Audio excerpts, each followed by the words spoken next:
ప్రభు పరిశుద్ధ నామమునకు మహిమ కలుగునుగాక. మీ అందరికీ యేసయ్య అతి శ్రేష్టమైన నామములో నా హృదయపూర్వకమైన వందనాలు చెల్లిస్తున్నాను. ప్రియులారా, మీరు మా కోసం ప్రార్థన చేయండి. మేము పరిచర్య చేస్తున్న ప్రాంతంలో స్థలం తీసుకోవాలి, మందిరం కట్టాలి. మీ ప్రార్థన విజ్ఞాపనలలో మమ్మలను జ్ఞాపకం చేసుకునండి. దేవుని వాక్యాన్ని చదువుకుందాం. ఆది కాండము 12వ అధ్యాయము 8వ వాక్యం మనము చదువుతున్నప్పుడు, అక్కడ నుండి అతడు బయలుదేరి బేతేలునకు తూర్పుననున్న కొండకు చేరి పడమటనున్న బేతేలకును తూర్పుననున్న హాయికిని మధ్యను గుడారము వేసి అక్కడ యెహోవాకు బలిపీఠము కట్టి యెహోవా నామమున ప్రార్థన చేసెను. చదవబడిన వాక్య భాగంలో అబ్రహాము గారు ఒక ప్రాంతము నుండి మరొక ప్రాంతానికి అబ్రాము వచ్చినప్పుడు ఆయన చేసినటువంటి పని ఏమిటంటే, యెహోవాకు బలిపీఠము కట్టి ఆయన నామమున ప్రార్థన చేశాడు. ప్రార్థన చేయడము అన్నటువంటిది చాలా ప్రాముఖ్యమైనటువంటి విషయం. మరలా జ్ఞాపకం చేస్తూ ఉన్నాను, ప్రార్థన ప్రతిదానికి ఒక కేంద్రములాగా ఉంటుంది. స్వస్థత కావాలన్న ప్రార్థన, ఆశీర్వాదం కావాలన్న ప్రార్థన, ఇవి కావాలన్న ప్రార్థన, ప్రతి విషయంలో నీకు ప్రతి విషయంలో ఏదైనా అనుగ్రహించేది దేవుని యొద్ద నుండి ఒక సమాధానము నీ యొద్దకు తీసుకొని వచ్చేది ప్రార్థన, ప్రార్థన, ప్రార్థన. అందుకే విశ్వాసులకు తండ్రి అయిన అబ్రహాము యొక్క జీవితంలో మనం చదువుతూ ఉన్నాము, ప్రార్థన చేశాడు. ఆయనకు బలిపీఠం కట్టి అనుభవం కూడా ఉంది. ఈ బలిపీఠము అన్నటువంటిది తన ఆధ్యాత్మికమైనటువంటి మనుగడను మనకు తెలియచూపుతూ ఉంది. ఎందుకంటే ఆ రోజుల్లో బలిపీఠము దగ్గర దేవుడు ప్రజలను కలుసుకొని మాట్లాడే ఒక అనుభవం మనకు అక్కడ కనబడుతుంది. బలిపీఠము అన్నటువంటి ఒక అనుభవము, నేను దేవుని సన్నిధికి చేరాను, దేవుని దగ్గరికి వచ్చాను, దేవుడు నా దగ్గరికి వస్తాడు అన్నటువంటి అనుభవం. అదే ఆధ్యాత్మికమైన జీవితం. బలిపీఠము దగ్గర శ్రమ ఉంది, బలిపీఠము దగ్గర త్యాగం ఉంది, బలిపీఠము దగ్గర సమర్పణ ఉంది, బలిపీఠము దగ్గర మంట ఉంది, బలిపీఠము దగ్గర వైరాగ్యం ఉంది. అందుకే బలిపీఠము కట్టబడినటువంటి అనుభవం అబ్రహాము మనకు నేర్పే ఒక పాఠం ఏమిటంటే ప్రార్థన జీవితం, ప్రార్థన అనుభవం. ఈ రోజున అక్కడ వ్రాయబడి ఉన్న వాక్యాన్ని బట్టి నీ జీవితంలో కూడా ఉదయము సాయంత్రము సమయము దొరికినప్పుడల్లా విసుకక నిత్యము ప్రార్థన అనే బలిపీఠము కట్టబడి ఉన్నటువంటి ఒక అనుభవము కలిగి మీరు ముందుకు నడిపించబడినప్పుడు జీవము కలిగినటువంటి దేవుని ఆశీర్వాదములకు వారసులుగా తీర్చిదిద్దబడతారు. దేవుని పరిశుద్ధ నామమునకు మహిమ కలుగునుగాక. హల్లెలూయా. జీవము కలిగినటువంటి దేవుని వాక్యాన్ని వింటున్న దేవుని ప్రజలారా, ఈ సమయంలో అబ్రహాము గారు చేసినటువంటి 3 విధాలైనటువంటి ప్రార్థనను నేను మీకు జ్ఞాపకం చేస్తాను.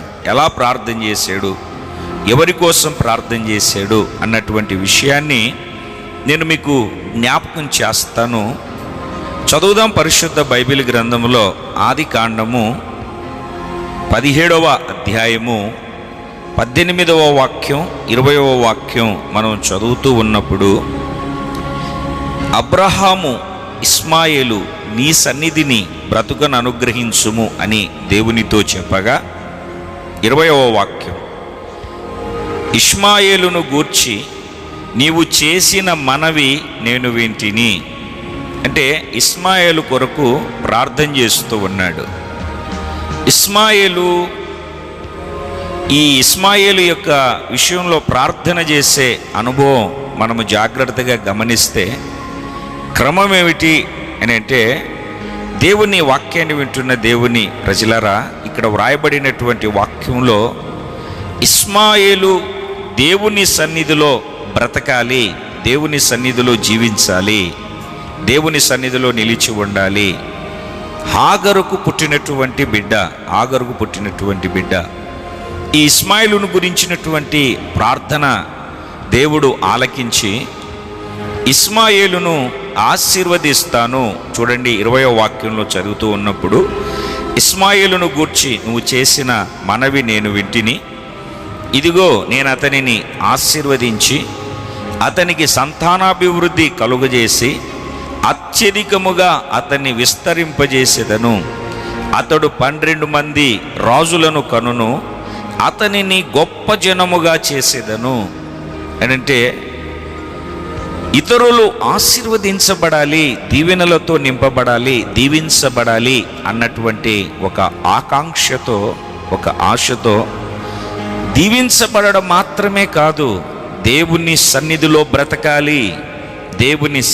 బ్రతకాలి అన్నటువంటి ఒక ఆలోచన కలిగి ప్రార్థన చేస్తున్నటువంటి అనుభవం మనకు అక్కడ పరిశుద్ధాత్మ దేవుడు తెలియజేస్తూ ఉన్నాడు.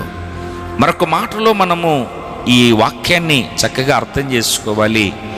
ఇస్మాయేలు ఆశీర్వాదం కోసము ప్రార్థన చేసినట్లుగానే మనము కూడా మన సహోదరులు, మనకు తెలిసిన విశ్వాసులు, మన చుట్టుపట్టు ఉన్న వాళ్ళు అనేకుల కొరకు అనేకులు ఆశీర్వదించబడాలి. దానికంటే ముందుగా దేవుని సన్నిధిలో బ్రతకాలి. అంటే పాపాన్ని, లోకాన్ని విడిచిపెట్టి ప్రభువు కొరకు దేవుని సన్నిధిలో, మందిరములో, సహవాసంలో బ్రతకాలి, జీవించాలి అనే అనుభవంను గురించి ప్రార్థన చేయడం మనకి ఎంతైనా ప్రాముఖ్యం, ఎంతైనా అవసరమై ఉంది. అతని ప్రార్థన ఆలకించిన దేవుడు ఇస్మాయిల్ను ఆ రకంగా ఆశీర్వదించాడు. పరిశుద్ధ బైబిల్ గ్రంథంలో మరొక విషయాన్ని మనం చదవడం ప్రారంభిస్తే 18వ అధ్యాయము 20వ వాక్యం నుండి 33వ వాక్యం వరకు మనము చదివినప్పుడు అబ్రహాము చేస్తూ ఉన్నటువంటి విజ్ఞాపనను గురించి మనకు తెలియచెప్తుంది. మనకు వాక్యం మనకు తెలియపరుస్తుంది. దేవుడు అబ్రహాం దగ్గరికి వచ్చాడు, సాగిలపడ్డాడు, ఆతిథ్యం ఇచ్చాడు.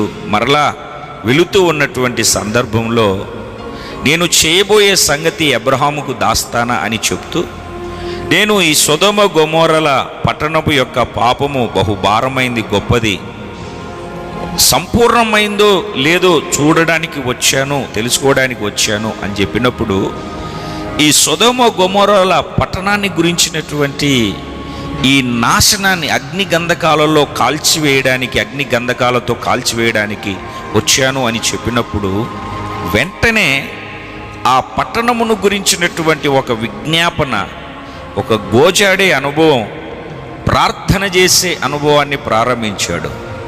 దానికి ఇంకొక విషయాన్ని కూడా మనము గమనించాలి, గ్రహించాలి.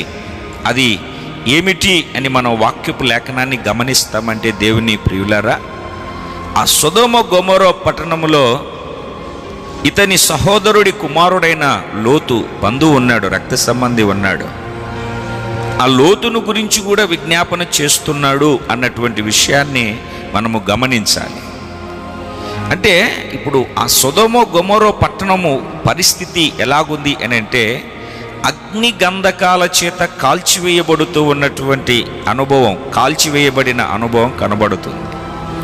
అలాగే నేటి దినాలలో అనేకులు పాపం, వ్యభిచారం, నరహత్య, దొంగతనం, ఒక మాటలో చెప్పాలంటే ఆజ్ఞ అతిక్రమించి దేవునికి వ్యతిరేకంగా జీవిస్తూ ఉన్న జీవితాలలో ఉన్న ప్రతి ఒక్కరూ చనిపోయిన తర్వాత అగ్ని గంధకాలలో కాల్చివేయబడుతూ ఉన్నటువంటి అనుభవాలలో ముందుకు కొనసాగించబడుతూ ఉన్నారు. వాళ్ళందరి కోసం అగ్ని గంధకాలలో నుండి తప్పించబడడానికి గోజాడి విజ్ఞాపన చేసే ఒక ప్రార్థన అనుభవము కలిగి మనము నడిపించబడాలి. అట్టి ప్రార్థన బలిపీఠము మన జీవితంలో, గుండెల్లో, కుటుంబములో, ఆధ్యాత్మికమైన స్థితిలో కట్టబడాలి అన్నటువంటి వాక్యపు లేఖనాలు మనకు తెలియచూపుతూ ఉన్నాయి. దేవునికి స్తోత్రం కలుగునుగాక.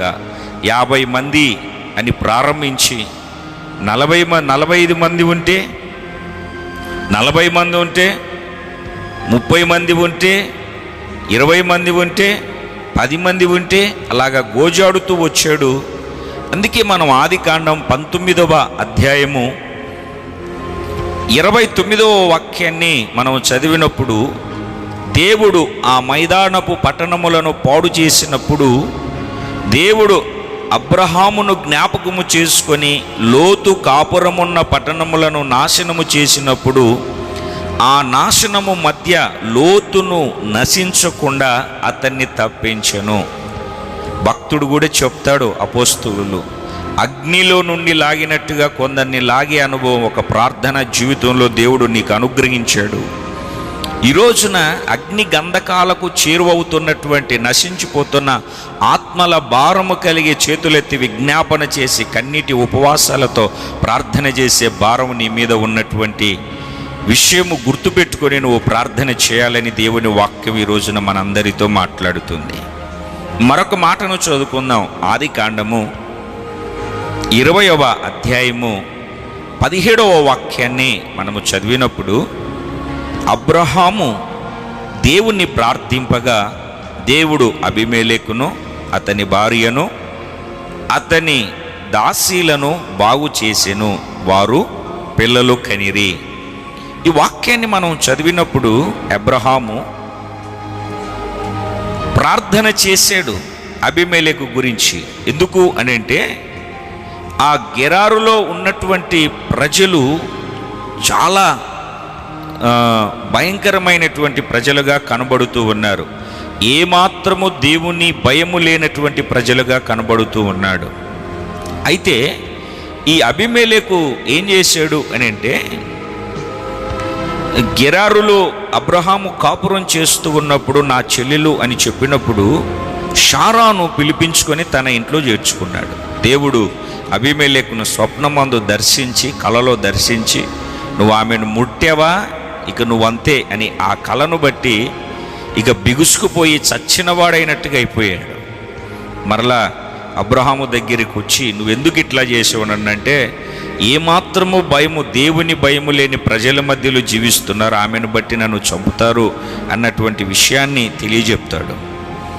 అప్పుడు ఆ విషయాన్ని బట్టి అబీమెలెకు యొక్క భార్యలకు దాసీలకు సంతానం కలగలేదు. ఎప్పుడైతే అబ్రహాము ప్రార్థన చేశాడో ఆ ప్రార్థనను బట్టి వాళ్లకు సంతానము కలిగింది. వాక్యపు లేఖనాన్ని గమనిస్తే దేవుని ప్రజలారా, ఆ వాక్యపు అనుభవం మనకేం తెలియచెప్తుంది అని అంటే, శత్రువుల కోసం ప్రార్థన చేసే ఒక అనుభవం కలిగి మనం ముందుకు నడిపించబడాలి. దేవుని భయము లేకుండా తిరుగుతూ ఉన్న ప్రజల కోసం మనం ప్రార్థన చేసే ఒక అనుభవంలో ముందుకు కొనసాగించబడాలి. ఒకటి, అనేకుల ఆశీర్వాదం కోసం ప్రార్థన చేయాలి. రెండవది, అగ్ని గంధకాలలో నుండి నశించిపోతున్న ఆత్మలు తప్పించబడాలని ప్రార్థన చేయాలి.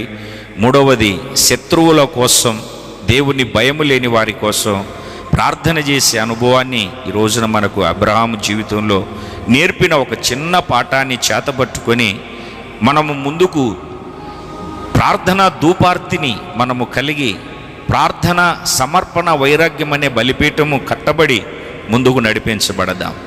ప్రార్థన చేసుకుందాం. జీవం కలిగిన దేవా, మీరు మాతో మాట్లాడారు. నిజమే, ప్రార్థన లోపించింది, లోటైంది. వైరాగ్యంతో కూడినటువంటి ప్రార్థన, మంటతో కూడిన ప్రార్థన బలిపీఠాలు వాక్యం వింటున్న ప్రతి ఒక్కరి జీవితాలలో యేసు నామములో కట్టబడునుగాక. కార్యాలు చేయని ఎందరైతే సందేశం విన్నారో వారి గుండెల్లో ఆశీర్వాదం, వాక్యపు నడిపింపు, ఉన్నతమైన కృపనిచ్చి నడిపించుమని దీవించి ఆశీర్వదించండి. యేసు నామములో అడుగుచున్నాము తండ్రి, ఆమెన్.